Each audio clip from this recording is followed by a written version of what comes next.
Super lamig. OMG. Ako, medyo may malalim na part. Talagang kasya lang talaga isang tao. Tingnan tayo. Ingat. Kailangan talaga patagin nila. Wow! Sa isang bayan ng Norsagaray, Bulacan ay natuklasan namin ang isang kuweba na naging bahagi ng ating kasaysayan dahil dito pala nagtago ang ating mga sundalo na nakikipaglaban sa mga Kastila at kasama nila si Emilio Aguinaldo. So yung pinagrealan kay po sir is dating tinatawag to na Kuweba ng Minuyan dahil sa kuputo ng Minuyan Norsagaray, Bulacan. Naging pinagrealan po kasi ito kasi dahil po sa panahon ng Kastila. Dahil po yung salitang pinagrealan, ibig sabihin pinagkutaan. Salitang Kastila po yung pinagrealan. Kaya po napunta dito si Emilio Aguinaldo. Nakipag-ugnayan po siya kay Ambrosio de la Cruz. Si Ambrosio de la Cruz po ay isang mason na may lahing Inchik at Pilipino. So nung panahon po na yun, siya yung barangay captain dito. Kaya po nakipag-ugnayan po si Emilio para magtago dito. Natalo po kasi si Emilio Aguinaldo sa Naik, Cavite. So kinakailangan po nilang lumikas para magpagaling dito. Mula Nueva Ecija, kung saan pinuntahan natin ang lumang bayan ng Pantabangan, ay dumiretso ang aming team papunta sa Norsagaray, Bulacan para makita at pasukin ang kuwebang pinagtaguan ni Emilio Aguinaldo kasama ang mga Pilipinong sundalo. So mga kapo nyo, andito na tayo ngayon sa Pinagrealan Cave. So makakasama natin si Kuya Rasul at siya yung pinaka-tour guide para samahan tayo sa loob kasi wala tayong idea kung ano ang pwede nating makita at yung safety natin, sila yung mas nakakaalam. So Kuya Rasul, ano yung mga makikita natin at ano yung mga kailangan natin bago tayo pumasok sa loob ng kuweba? Makikita po natin sa loob yung naging emergency hospital ni Emilio Aguinaldo at ng mga sundalong Pilipino. Makikita rin po natin sa loob yung naging kwarto niya. Then mga crystals po, mga rock formation po, stalactites, stalagmites. Then sa dulo po is may paliguan po. Na para po siyang malaking kawa, sir. Okay. So yung tubig hanggang saan ang ma-encounter natin? Gaano kalalim? Una pong lusong is hanggang tuhod. Then pangalawa po hanggang bewang. Then yung pinakamataas is hanggang dibdib lang. Wow. Bahala na kung kakayanin natin. Mapanganib at hindi sigurado ang aming lalakaran papasok sa loob ng kuweba. Kaya kailangan ng doble ingat sa bawat takbang papasok sa makasaysayang Pinagrealan Cave.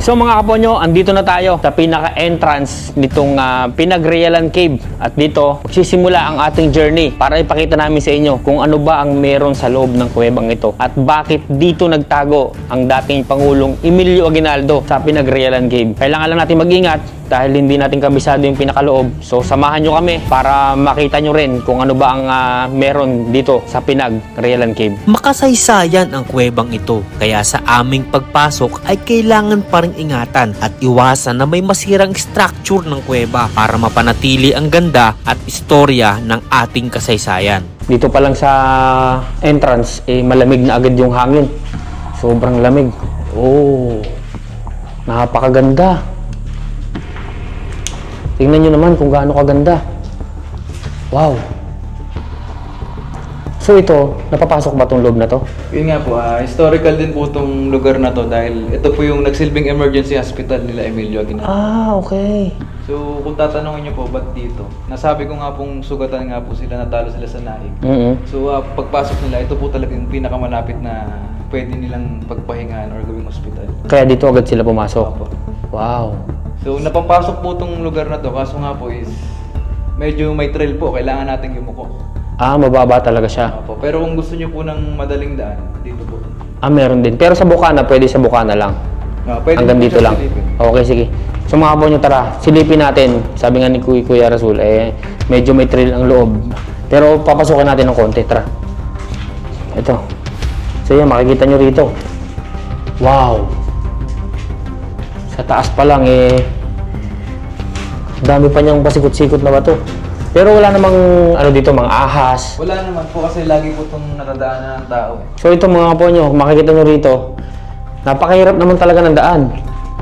Sobra. Pero alin na mas malapit na daan? Ito ba o yung sa kabila? Ang mas malapit po na daan is yung po sa kabila. Ah, okay, sa kabila. So ito talaga, ito yung pinakamalapit dito sa unahan. Kaya ito yung naging parang talagang way para ni Emilio Aguinaldo na pasukin talaga itong lugar na to. So ito, mga kaponyo, ito yung una nating napuntahan dito. Unang pinuntahan ni Emilio Aguinaldo na sa sugatan. Ito pa lang, ganda na oh. Ang tawag naman po dyan, Wow! stalactites po. Kitangin nyo naman sa taas. Sobrang ganda. So tara, tuloy tayo din sa kabila. Puntahan natin yung isang daan papunta rito sa may emergency hospital. Sa unahan pa lang ng kuweba ay nakita ko agad ang sinasabing lagusan kung saan dumaan si Emilio Aguinaldo nung siya ay sugatan. So mga ponyo, tara, tuloy tayo ng pasok dito sa loob ng ng kuweba. So napakalamig, sobrang lamig ng hangin. As in. So yan, kita nyo dito. So kung makikita nyo dito, namamasa-masa yung bato. Talagang kaya nakakaramdam tayo ng lamig dito sa loob. Napakalamig sa loob ng kuweba at sumasapat pa ang hangin. Sana ay maging maayos at safe ang aming bawat paglakad dito sa loob. Ito, meron dito, ayan. May parang kristal oh. Ayan, tingnan nyo mabuti, napakaganda.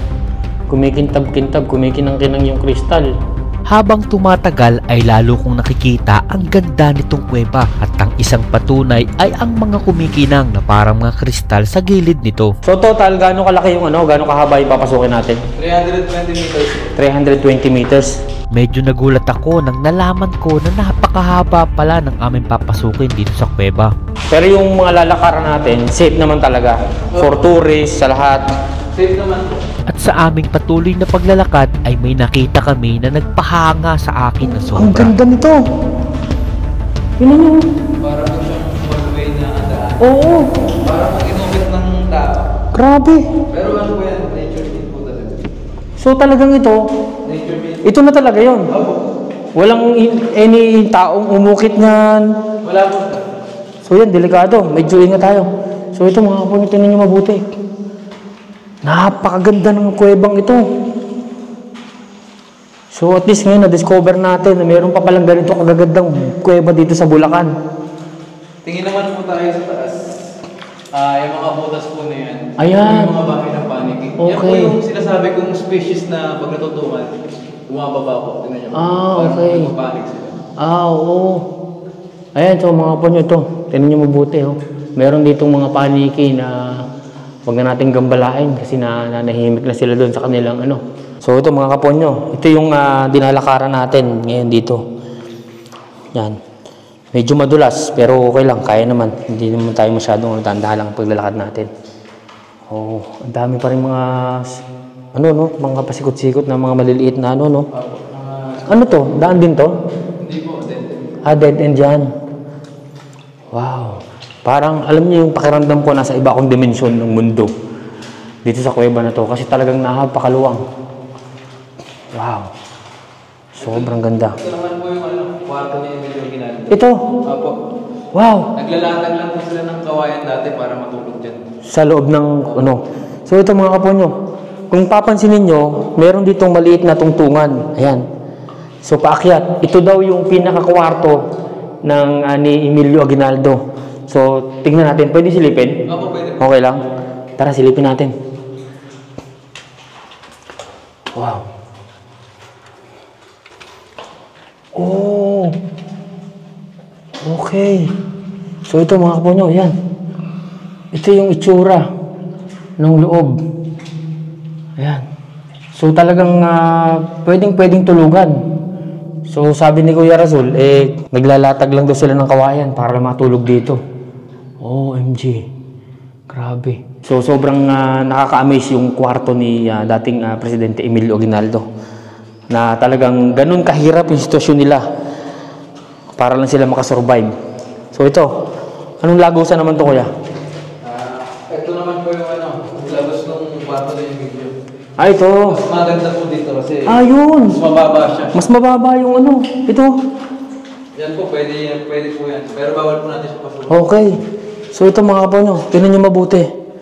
So ito yung pinakalagusan. So talagang imagine nyo nandito tayo ngayon sa dating pinaghihigaan ng ating kauna-unahang presidente, si Emilio Aguinaldo. Ayan, tara. tingnan nyo rito mabuti para makita nyo na maayos. So ito, ayan yung itsura ng tinutulugan ni Emilio Aguinaldo noong unang panahon. Talagang hindi biro yung pinagdaanan pala talaga ng ating mga naunang Pilipino na nakipaglaban sa ating kalayaan. So dapat talaga nating pahalagahan yung kanilang effort at saka pagod. Imagine nyo. So tara, diretso tayo. Oh, OMG. So, tingnan nyo. So, itong lagusan na to, kuya, ano to? Yan po yung sa yung sinasabi nyo kanina. Ito yun. Pero delikado na po kasi patuloy yan, sir. Kasi may malaking hukay yan sa loob na baka po ma-accident tayo. Okay. So, tingnan nyo mabuti. Napakarami. Sobrang daming lagusan dito sa loob ng kuweba. Yung dinadaan ko lang po sa inyo is yung safe po. Okay. Sige. Tapat naman tayo dito, sir. Ito. Dito, sir. Ito. Anong meron dito? Anong meron? Ang hangin. Aircon po. Wow! Ang lamig! Bakit ang lakas ng hangin dito? Ano po yan? May butas po yan sa taas. Yung iba po kasi tinatawag na aircon yan pa, pero air ventilation po yan. Air ventilation. So, talagang ito yung nag-ano ng hangin sa loob ng kuweba. Source of oxygen po. Okay. So, ito mga po nyo, tingnan nyo mabuti ito. So, dito, pag tumapat kayo dito, sobrang lamig. At dito, ito yung sabi ni Kuya Rasul na butas, kung saan from outside, pumapasok yung hangin dito sa kuweba. Lamig. Sobrang lamig. Pero palayo tayo ng palayo niyan, sir. Panipis na panipis yung oxygen. Yung hangin natin. Okay. Kaya sa dulo kasi, hindi tayo pwedeng magtagal talaga. Oo. Hindi nga po yung dahilan kasi malayo na po ako dyan. Okay. Dahan. Wow. So, ang lamig ng tubig. Super lamig. So ngayon, saan tayo ang ano natin ngayon? Ayan, unti-unti na nating magkakaroon ng tubig. 1/4 pa lang po tayo ng fiber. 1/4 pa lang? Wow! Grabe. So ito, mga ponyo, ayan. Isang mahabang hallway na naman ang ating dadaanan dito sa kuweba. So itong lagusan na to, kuya, saan naman ang diretsyon nito? Itong dinadaan natin na to? Dito po tayo. Naligo tayo, may tubig na, no? Mamaya paglabas, dito tayo dadaan. Dyan sa kabila. Okay. May tubig na, no? Lamig ng tubig. Ponyo, sobrang lamig. As in, sobrang lamig talaga. Wow. Kita nyo naman, no? Kung gaano kagaganda yung mga formation dito ng kuweba sa gilid, sa mga gilid niya. Ito po yung ingatan natin, ito po yung madulas na... Itong itim na to. Okay. Hindi po siya bato, sir. Ano to? Yan, bakal po yan. Bakal? Manganese. Ito po yung metal manganese. Okay. Ito po yung dahilan kung bakit maraming taong gustong pasukin itong kuweba na to. So talagang gusto nilang minahin to. Manganese po sa limestone po. Oo, tama. Kailangan ingatan to. Ayan, makikita natin dito. Ayan, sobrang lamig ng tubig. Wow. Ito, lumalalim na yung tubig natin dito. Nakaka-encounter na tayo ng tubig. Dahan-dahan lang tayo. Grabe. So, kailangan talaga. So, hindi pala talaga pwedeng pumasok dito nung walang tour guide. Kasi possible ka, baka ka maligaw. Marami po kasing chamber dito na Oo. na dead yung iba. Okay. So, yan. Ito, mga kapondo. Yan. Tingnan yung ibabaw na nilalakaran natin, oh. Ayan. So, nandiyan yung mga stalagmites. Kompleto. Ganda ng kuweba na to. Super. Wow. Ayan, oh. Medyo delikado lang talaga kasi madulas. So, kung papasok kayo rito, kailangan talaga kahit paano, kahit yung mga tsinelas na hindi yung may protection yung unahan ng paa nyo kasi possible talaga. Ayan, lamig na. Ito na po yung una nating lulusungan. Ito, tubig na to. Tuhod pataas po. Oh! Actually po, malinaw na malinaw to. Kaso nga po, may mga pumasok na po kanina. Na lumabo na po. Oo. OMG. So ito, mga kaponyo. Ito na yung papasukan natin na hanggang tuhod daw. So kanina sinabi ni Kuya Rasul na una nating entry is yung hanggang tuhod na tubig. So pasukin natin para makita natin yung pinakalagusan nitong kuweba na to. Tara. Ano na lang po, pakisecure na lang po yung mga gadgets. Okay, sige. Baka po kasi mabasa sa akin po yung mga, kumidal po yung wallet or mga ID. Sige. So mga po nyo, kailangan nating lusungin itong first entry natin is yung hanggang tuhod. Ayan, kung makikita nyo rito, hanggang tuhod yung ating nilalakaran tubig. So dahan-dahan lang daw. Lamig. Super. Parang hindi na to hanggang tuhod, kuya. Lampas na. Super lamig. OMG. Wow. Whew.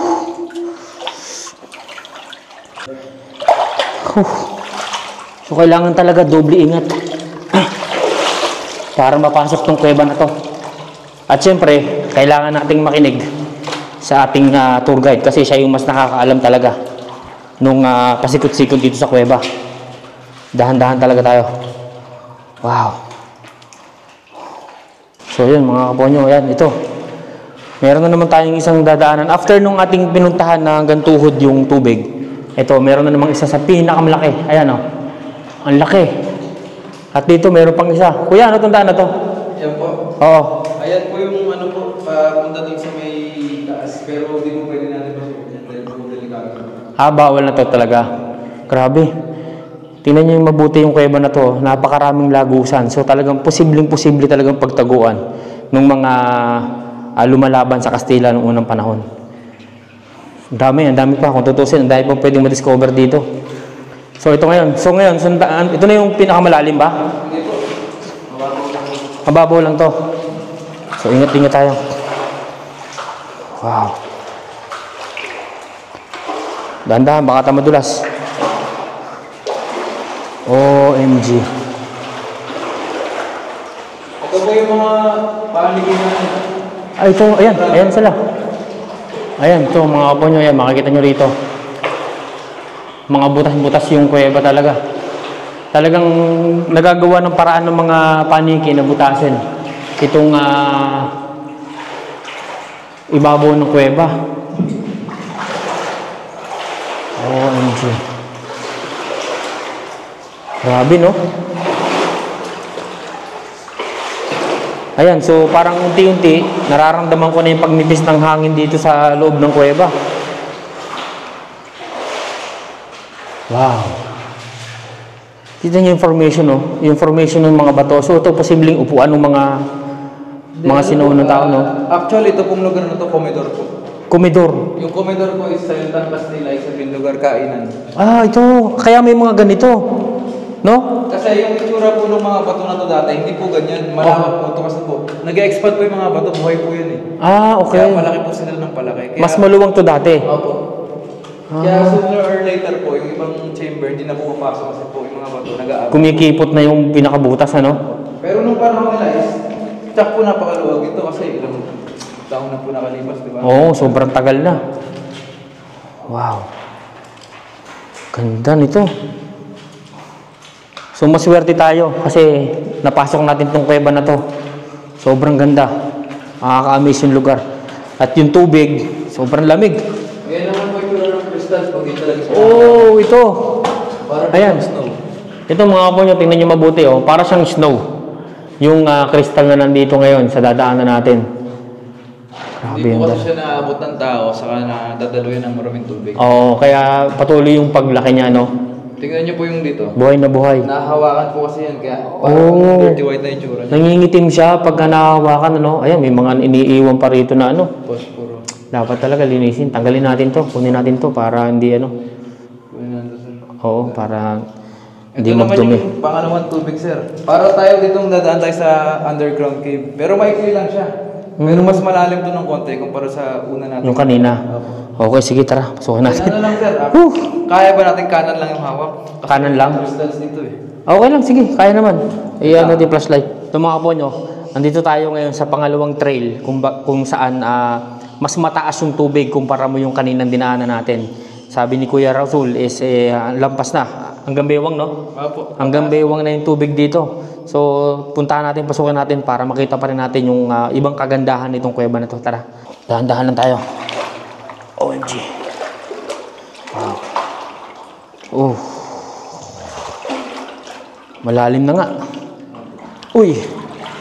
So, bawal talaga hawakan. So, bilin na bilin ni Kuya Razul, bawal hawakan yung mga kristal. So, mag-iingat tayo. Sobrang kailangan mag-ingat. Mga kapo nyo, kailangan nating daanan yung ganitong klaseng daan na pangalawang trail natin. So, kabiling-bilinan ni Kuya Razul ay bawal nating hawakan itong mga nasa kalibilang kristal. Kasi nga, baka masira sila. Medyo may malalim na part. Wow. Hindi madali ang pasukin ng kuweba na to. Pero masarap, exciting, adventure. Pero itong mga ganito, pwedeng hawakan to. OMG. Panggabay na sir. Grabe, lamig ng tubig. Super lamig. Ito na yung pinaka end nung trail na pangalawang trail natin, which is hanggang bewang yung lampas bewang yung tubig. So kailangan nating umakyat dito. Medyo madulas. Dulas. Okay lang kaya. Sa wakas. Grabe yung tubig. Sobrang lamig. Ngayon, susunod natin dadaanan sir, masikip na. Masikip na talaga. Konti part na kailangan natin yumuko. Kailangan yumuko. Okay, sige. Wow.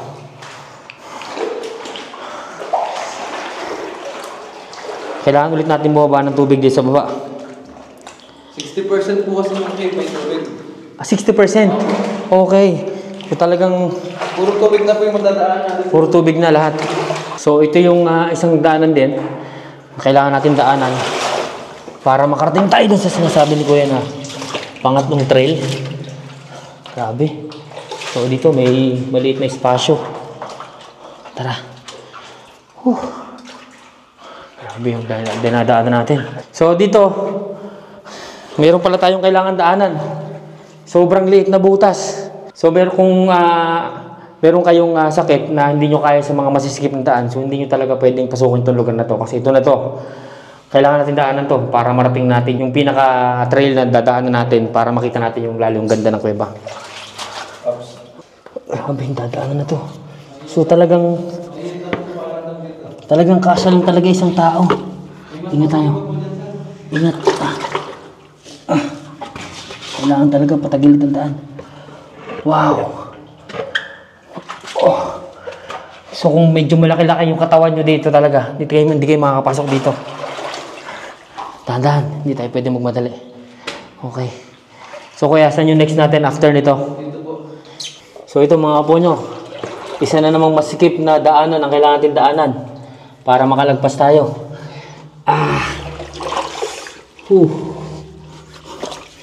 Hindi talaga pwede dito yung malalaking katawan.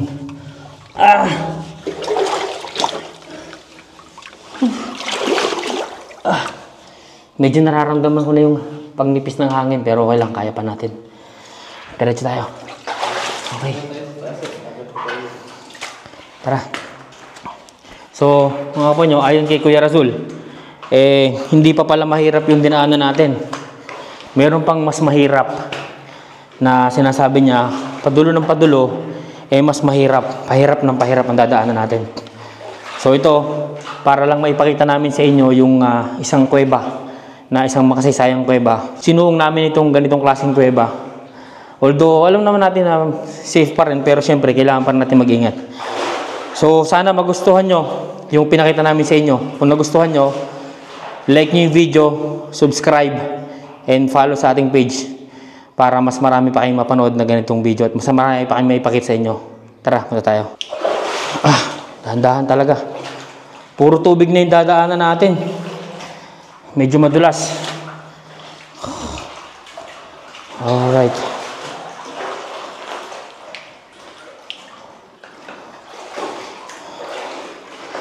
Dahan-dahan, madulas. Stuck. So talagang ito, pag nadulas ka rito, medyo may kalalagyan ng konti kasi matatalas yung bato. Pero ang galing, ano? Yung kuweba talagang parang merong daanan talaga para sa mga tao, no? Wow. Ano?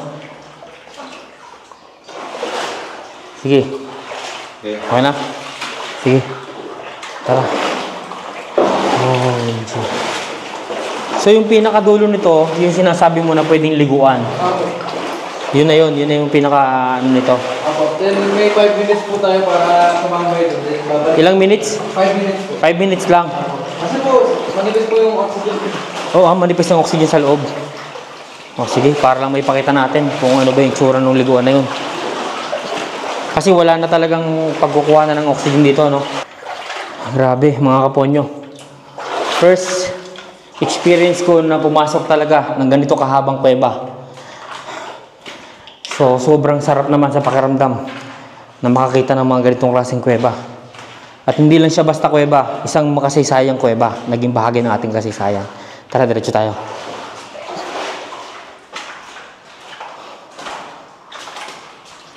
Wow. Kailangan lang ingat. Pero sobrang linaw ng tubig, oh. Ayan, oh. Ang linaw. OMG. Naririnig ko yung mga paniki, ah. Okay. So, ito kuya. Ang gaganda ng stalagmites. Ay, hindi po. Nanganganak po ulit pero. Ah, may nanganganak. Ito po. Okay. Ayun po. Napipisa po siguro ito. Ayun po. Ay, naririnig nyo. Ayun, mga kaponyo, kung naririnig nyo. May nanganganak na balik sa sayaw. Ay, nakay na po. Ayun. Alright. Ayan, ingat tayo. Nanganganak siya, oh. Ayun, oh. Naririnig niya yung huni. Napisa yung itlog, no? Okay. Ang ganda ng tubig, oh. Tingnan niyo yung tubig. Sobrang ganda ng tubig. So ito mga kaponyo, meron ulit tayong isang way, dadaanan na tubig. Sobrang linaw naman niya. Parang ang sarap maligo. Wow. Sheesh. Lamig. Ito kasi, hindi tayo sanay dumaan sa ganito, so medyo madulas. So mas pinili natin dito dumaan sa tubig para safe. At least baka madulas tayo dyan. Eh matumba pa tayo. Medyo delikado talaga. Hindi biro. Hindi rin birong pumasok dito sa ganitong klaseng kuweba. Kailangan talaga doble ingat. So ito mga kaponyo, meron ulit tayo nadaanan ng mga stalagmite, stalactite yan. Sobrang dami dito. Napakaganda nilang tingnan. Grabe, napakayaman ng kayo. Naputulan na dati. Pinuputulan talaga. Hindi, bawal po siyang putulan kasi napakatagal po bago umusbong yun. Ano yan? Kusang napuputol? Hindi po, yung gawa nga po ng hawak. Di ba, paghawak, okay, oo. Ito po, pinupuk po. Napakatagal nito bago mabuo, tapos puputulin lang nila. 100 of years po yan bago mag-full-grown. Kaya nga eh. Grabe, sobrang ito. May mga crystal pa rin dito. Ayan. Unti-unti, makikita na natin yung ating isang liguan na maganda raw dito sa kuweba. Tara. Let's go. Grabe yung tubig, sobrang linaw. Wow. Napakaganda. Imagine, no? Para tayong nasa ibang dimensyon. Tingnan nyo mabuti. Yung ibabaw nitong kuwebang dinadaanan natin. Super ganda. Ayan, no? Ito na siguro yung isa sa pinaka-best experience ko na napuntahan na kuweba. Tingnan nyo mabuti kung gaano kaganda rito. Ayan, so ingat lang tayo rito. Baka tamaan yung likod natin. Oo. Tahan-tahan yung mga ano natin. Ingat, ingat. So mga kaponyo, medyo mahaba-haba na yung nilakaran natin. Medyo nakakahingal din, pero okay naman, sulit naman. Ayan, makita nyo sa likod natin. Ito pa yung isang kuweba pa. Medyo malapit na raw yung pupuntahan natin na isang paliguan dito sa loob ng kuweba. Pero hindi tayo pwedeng magtagal. Kasi ang sabi ni Kuya Rasul is halos 5 minuto lang tayo magtatagal dun sa loob ng kuweba. So kung mapapansin nyo rito, medyo numinipis na yung oxygen. Pero okay lang. Kaya pa naman. Pero pag hindi na talaga kaya, mas uunahin natin yung safety ng lahat para walang mapahamak dito sa ating pagpasok sa kuweba na to. Tara, tuloy tayo. Pasok tayo.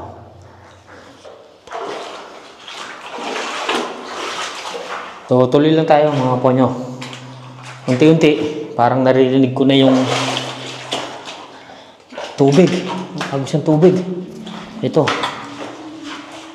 Napakadulas ito. Wow. Tandaan tayo, ingat tayo rito. Baka mauntog tayo. Tara, malapit na tayo. Konti na lang. Narinig ko na yung agos. Wow. Narinig ko na.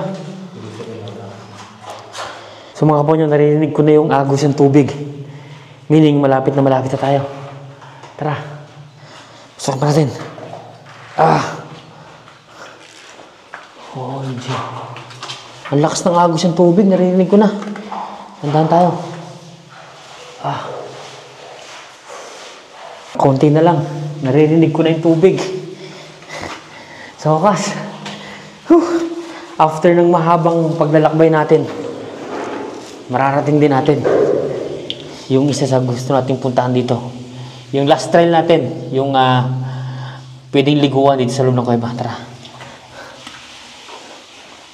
Wow. Grabe. OMG. Medyo matatalas. Ito. Ito po yung paliguan ng mga dalaga.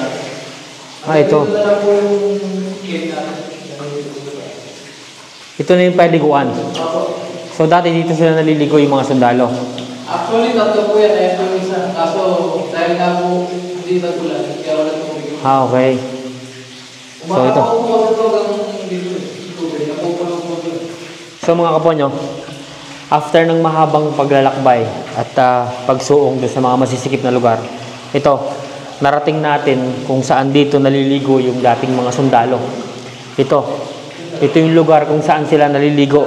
Imagine nyo, narating din natin sa wakas yung liguan at pinakadulo ng trail natin dito sa loob ng kuweba.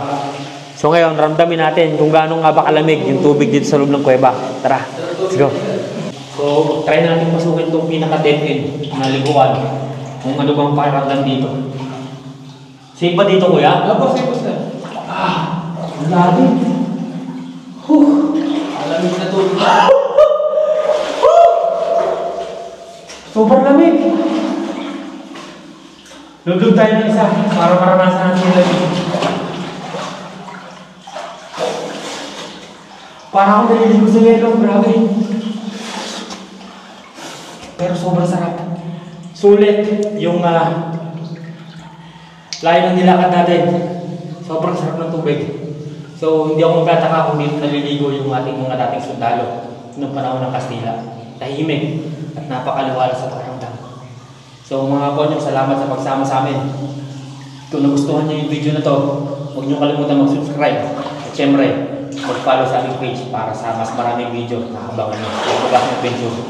Thank you. Bye-bye.